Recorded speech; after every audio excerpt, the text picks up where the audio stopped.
The evidence shows that, and I will leave the Columbus period aside for a moment, evidence shows that there were Africans American not only before Columbus, but before Christ. And it has been carbon dated, and we can establish this beyond the shadow of a doubt. The reason why history has to be reconstructed in the Americas and in Africa in the way it is done now is because we cannot use the same historical methods that are used in Europe. Europe has had the enormous advantage of the conquest in that its libraries have remained fairly intact for many centuries.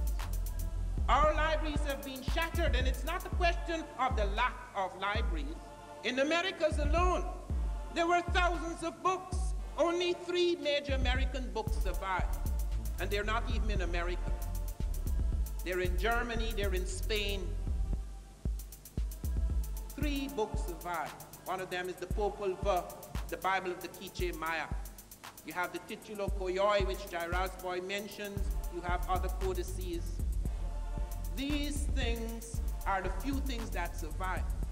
The destruction of libraries in Egypt, the sack of Alexandria, which destroys, as I pointed out this morning, perhaps 500,000 documents. The destruction of the Moorish documents in which blacks were involved, not just blacks.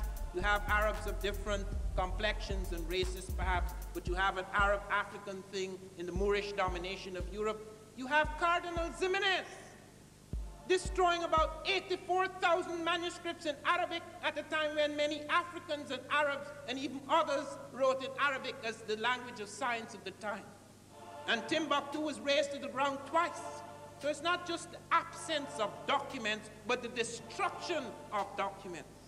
Fortunately, history does not leave its mark only on written documents. History leaves its mark on everything. If you do not find the books, there are scripts. If you do not find, there are skeletons, there are sculptures, there are plants. There are many things that have left their mark, and that is the reason why we reconstruct history by going to all of those strands, into all of those avenues.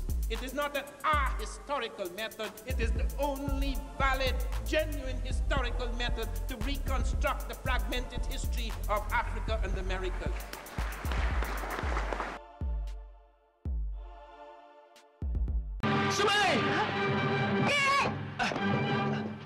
Sume, take the child.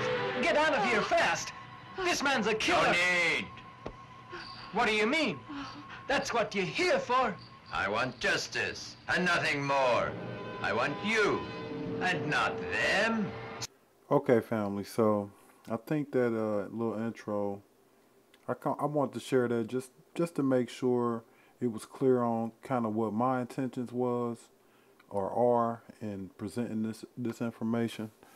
Because a lot of times people use their little egos and they want to say, okay, you don't know this, so you wrong about what, you know, and that's really not my intentions. But at the same time, I do want to, you know, just share the info that I know about, and maybe somebody will find it resourceful, informative.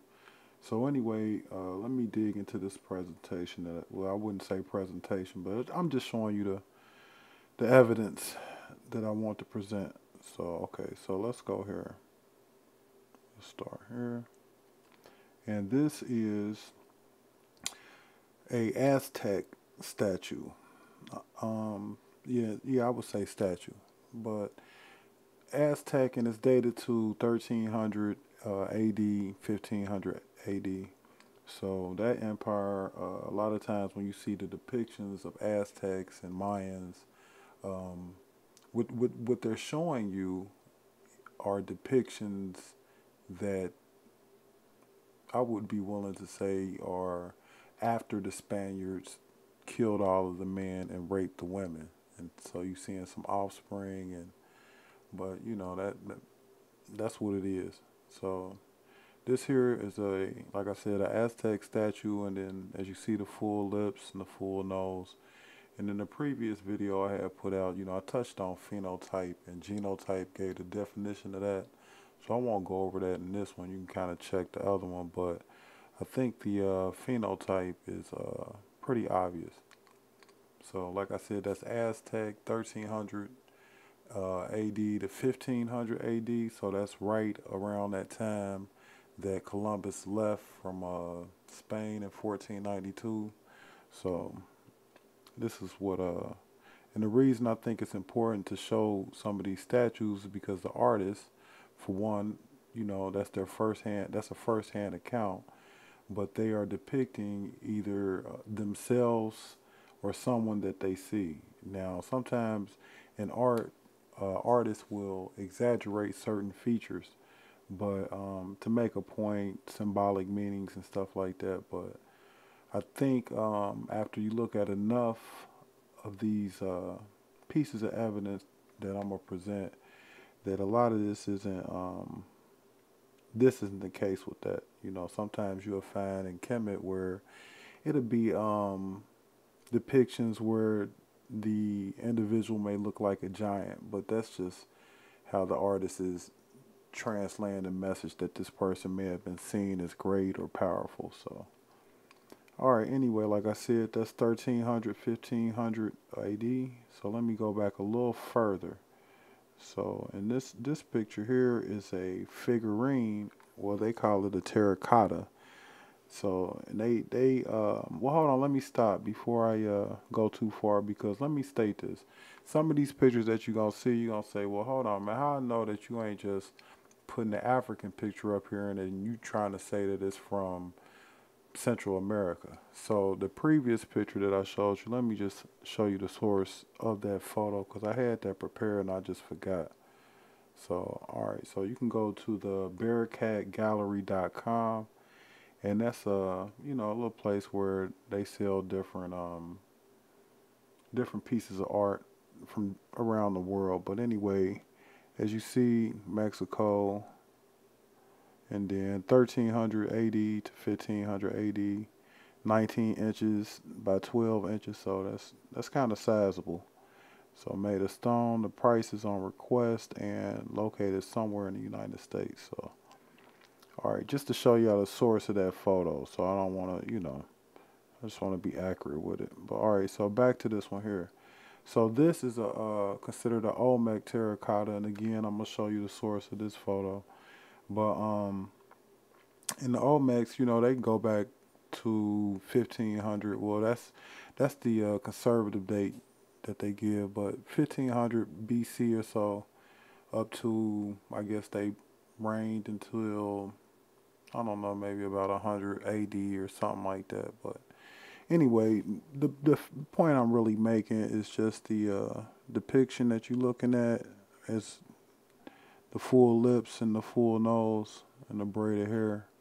So, I think that would be some evidence that you could point to show the black African, if you want to choose to say African, presence or Moorish presence in ancient America before, way before, this is before Christ, and, definitely before Columbus.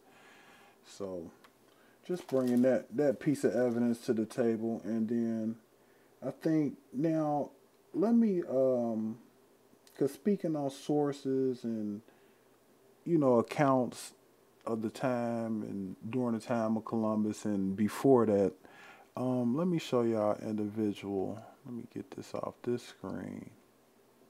Okay, now this individual, his name is Peter Martyr. It may be something a little fancier in Spanish or Latin, but okay, so let me give you a quick little background on who this individual is.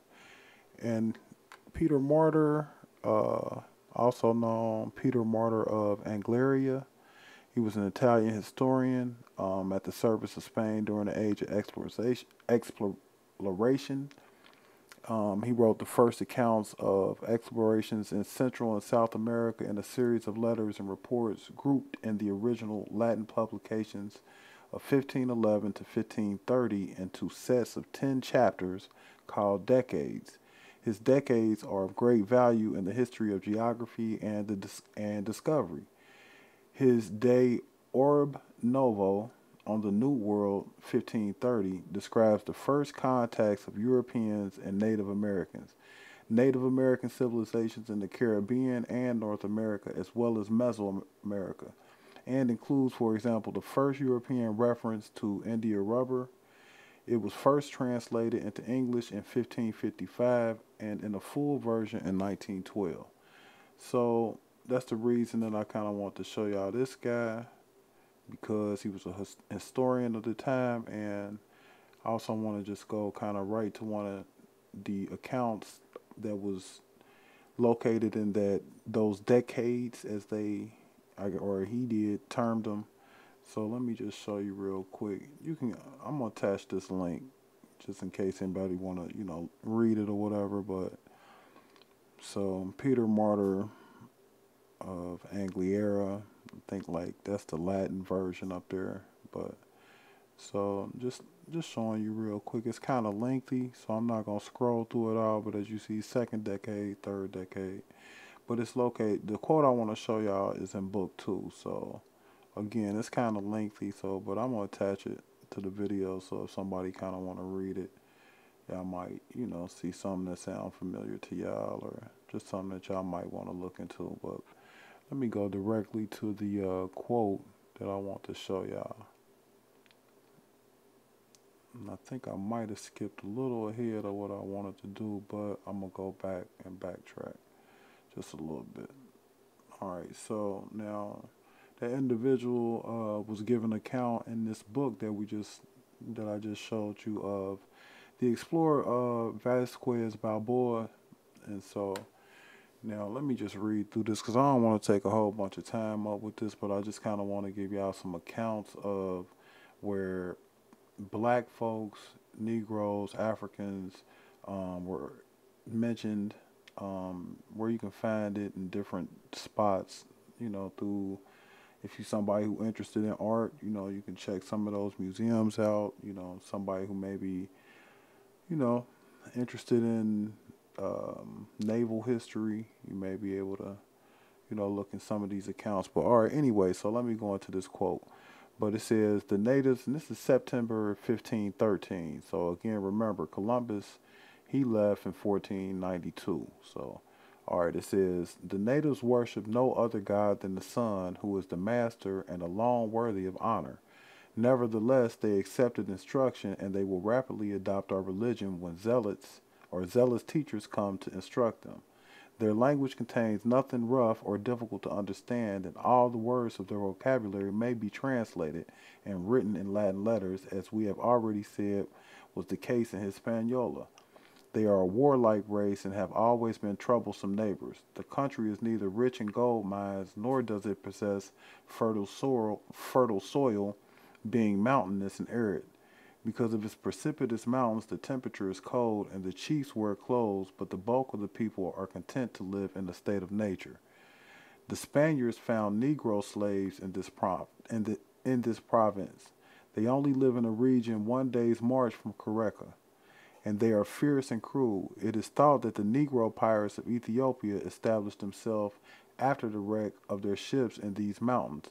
The natives of Quarequa carried on incessant war with these Negroes. Massacre or slavery is the alternate fortune of the two people.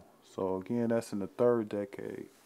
So I think I got book 1, but I think it's book 2. Well, no, this actual quote is from book 1. So, again, there is, that's an account. And then when you see Negro, just keep in mind that, you're going to see that, and we touched on the other video where Negroes showed up in the slave market in Seville that were brought from the Americas by Columbus. So they labeled them Negroes there. They was, full aware of what that term meant. And then let me just point to this real quick, because I did say this, and then a quote that was, remember that it said the natives of Quarequa carry on incessant war with these Negroes. Massacre or slavery is the alternate fortune of the two people.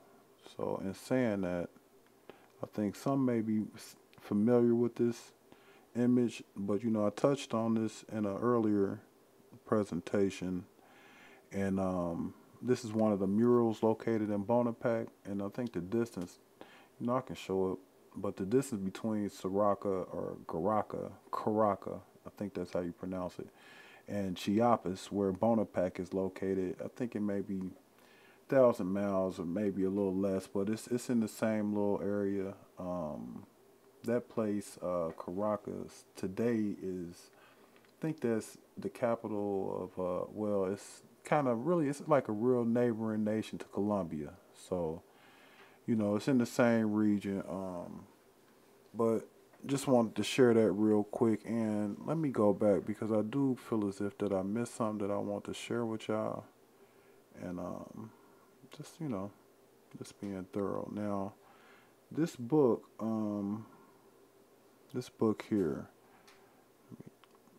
I wanted to dig into this just a little bit and show y'all some quotes from that book. And the reason I chose this book is because the person that y'all were listening to, Van Sertima, which most of y'all know, in the intro, one of the individuals that he kind of referenced and received a lot of information from is this individual who wrote this book. And the book is called Unexpected Faces in Ancient America, 1500 BC to 1500 AD. So his name is Alexander von Wathenau.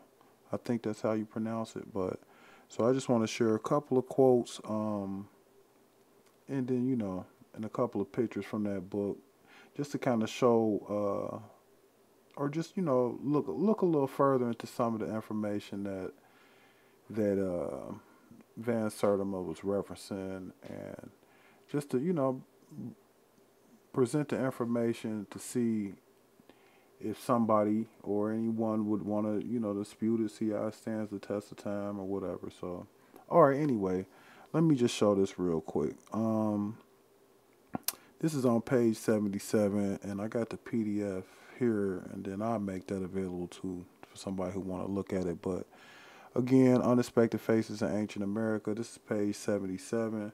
But let me just mention this real quick, that you will see as I'm scrolling through this PDF that I might go in this direction, because as you see, this page number here is page 77, but 79 is in the opposite direction, and it's kind of broke apart. So, all right, let me go and read this quote. It says, "The whole story of the colossal head starts with Melgers," and Melgers is the individual who initially found the first Olmec head.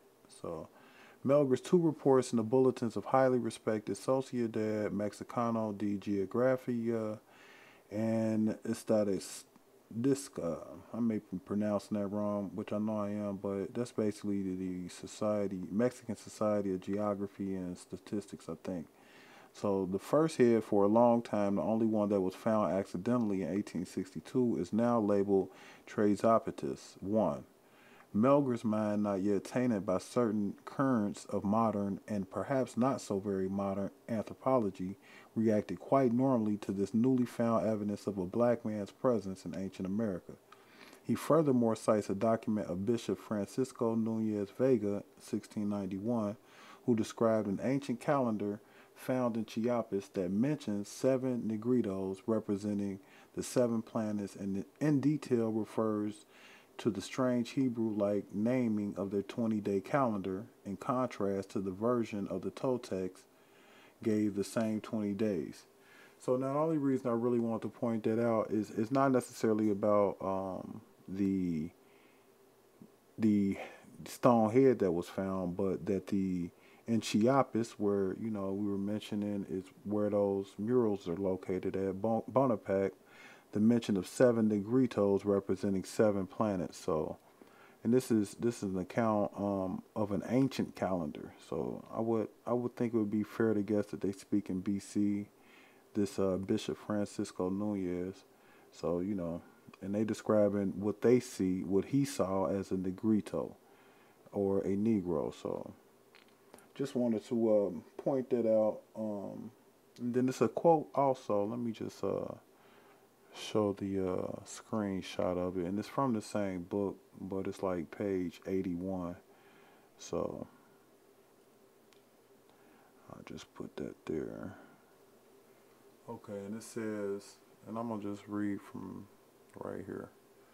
Alright, it says, as far as the newspaper Muhammad Speaks is concerned, I believe that any responsible person will agree with the statement that Levanta One Head was most definitely carved with a black man sitting as a model, regardless of whether it was printed in a newspaper or in a scholarly treatise. To please the Berkeley University readers of Muhammad Speaks, I would suggest including in a future issue of this newspaper a reproduction of the Olmec Monument F of Tres Sabatas, a Nubian chief of Africa, and a Teotihuacan terracotta with the Negro girl from Nigeria. The racial study of prognatism depicted in Appendix 5B might also be useful in this respect. On the comparative chart, I make an effort to sum up my research on the colossal heads as a primordial ethnic documentation. The upper row is dominantly black and the lower row dominantly Asiatic. Some time ago in all the newspapers there was a photograph of Chairman Mao of China receiving Emperor Haile Selassie of Ethiopia. This photograph is an excellent study in faces. From it you can see that the profile of Mao is stunningly similar to the Asiatic Olmecs and Haile Selassie's noble continents. 3/4 Semitic and 1/4 Negro represents another facet of the ethnic picture. If the two eminent statements could have had grandchildren in common, their physical features might have been similar to those of the upper class inhabitants of ancient America. So this is, like I said, this is from the book Unexpected Faces in Ancient America. So, all right, let me move to the next piece of information or evidence that I think would support that, you know, there were black folks in the Americas way before Columbus. So now, let me scoot to this page here. And this is the page that I just read from, but it was, you know, just a little easier just for me to show y'all that screenshot. But as you see it right there. So now I need to go to, I believe it is page 54. I think that is listed. You know, it's a little different, as y'all see, like, some of this is all the way out of order, and then some pages is missing, so I'm not really using this like well, I can't use it like every letter because every page and every letter is not included. So, but if you pick up the book, you know, I think it got some pretty good information in there that you can reference and then fact check and, you know, just further your interest on the topic, because I think it is important also, not, you know, not just from the stance of removing a lie and replacing it with some truth, but I think it's also important just because a lot of times a lot of us are separated on titles that were given to us by our enemies and boundaries that were established by our enemies. So a lot of times we got to take a minute and remove some of the titles, and in doing that, you're gonna have to you know, look at things from a different perspective, which means, you know, you might have to check some archaeology or some botany or some astronomy in order to fact check some of this information that they been telling us and using to control us. So I think it's important to, you know, like, as you see, like, people like, man, them Olmecs, you know, all of them wasn't black. Okay, fine. No, I'm not saying all of them was black.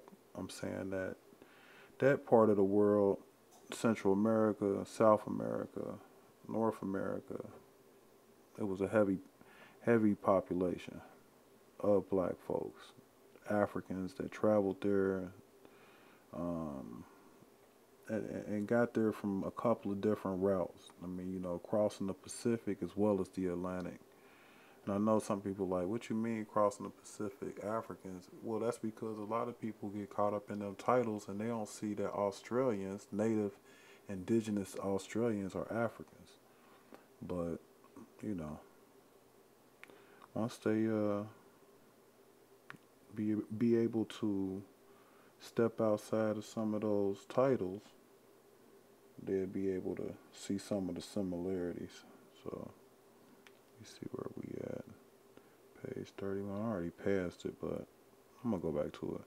But in this book, I think, again, this author, he does a good job of collecting a lot of geographical and archaeological evidence to support his claim that not only was it Africans, black Africans in ancient America, but as well as it was several different ethnic groups throughout ancient America. So I think, you know, that would be important to consider when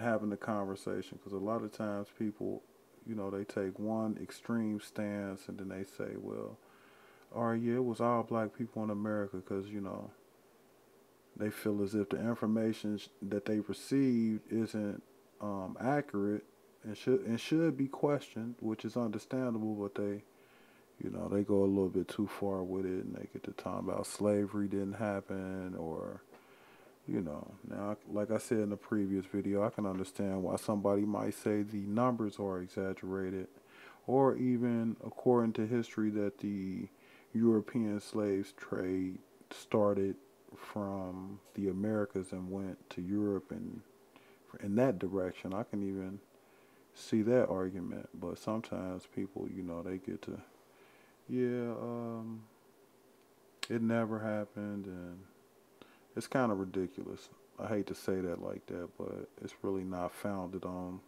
too many things, because that, you know, I think it's enough evidence to show that the slave trade, the European slave trade occurred, and so that really shouldn't even, I won't even put any evidence out there to try to show that. But let me see where we at. All right, my bad, family. I was caught up in a thought and just want to share that thought, but I do want to get back to the couple of pieces of, I guess you could say, evidence that I wanted to present. So it's coming up. All right, let's see. And again, the pages, they so out of order, so even though I was kind of jotting it down. All right, as you see, that's the this is the source of where I got the photo from that y'all was looking at, of that Olmec terracotta. So let me and the author of this book says that the photo of the pottery head was taken from Bradley Smith's History and Art, Mexico, 1968. So somebody can kind of look that up if they interested in that. But I wanted to read this quote real quick that's from this book. It says, and it's right here below the caption. I just didn't include it in the screenshot when I showed that. But it says, America, area of Mexico from all around the world.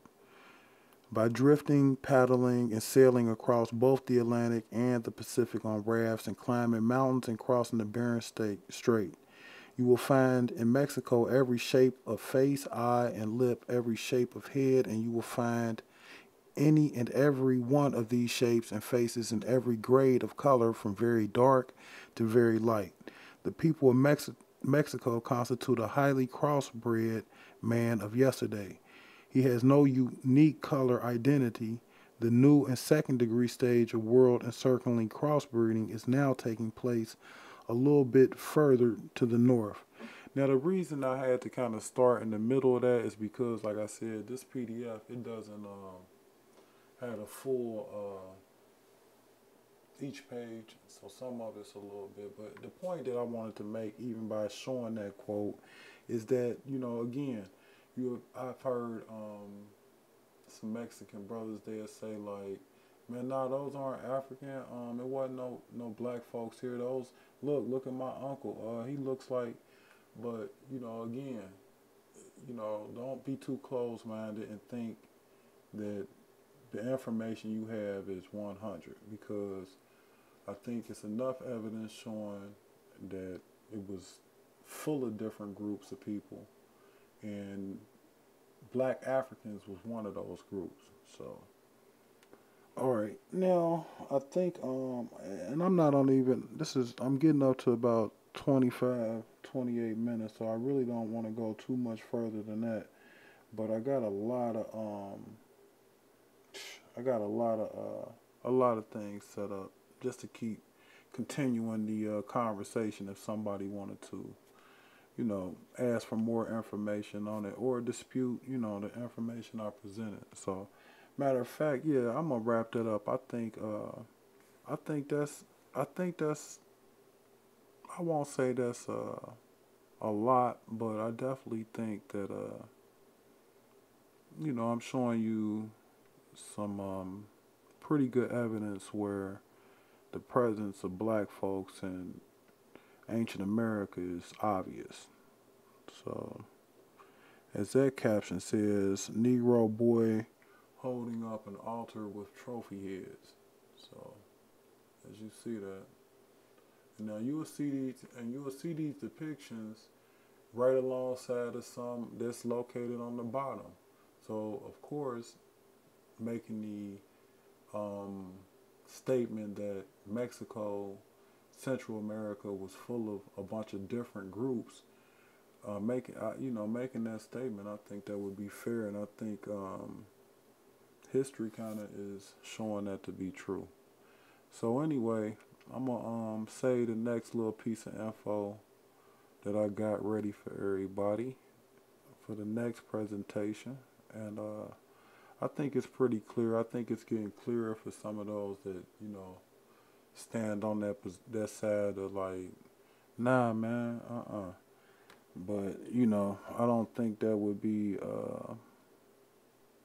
I just don't think that would be the most logical thing to do, keeping in mind the information that we've been taught in high school and throughout some stages of college, and some of that is needing to be looked at a little further, but some of it, it's been kind of put to the side, and the people who put the information out, if it doesn't go with the status quo or along with the narrative that Europeans did everything, then they kind of get,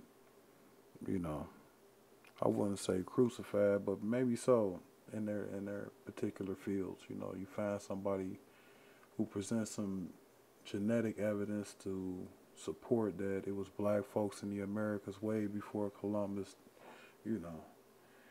So, yeah, I got another little quote. I'm gonna save it, but y'all can look it up for the next one, and it's from a book called Origin de Indios in El Nuevo Mundo. So, I know that sounds a little crazy to come telling y'all something like that, but y'all can look it up. But the name of the individual, I think his name is Dominican Fray Gregorios Garcia, 1554 to 1637. So I just kind of jotted that down. I got the information kind of sitting on the side, but I don't really want to put that out. Like I said, I'm right about 30 minutes, so I'm gonna keep it short. Well, that ain't short, but I don't want to get too lengthy. But all right, y'all. That's some of the information I want to put forth, because to support the statement that y'all heard initially coming from Dr. Van Sertima, that the information and history of Africans in America needs to be reviewed and looked at from multiple different disciplines: biology, metallurgy, astronomy, and looked at a little deeper. So All right, y'all. That's it for this one. All right, peace.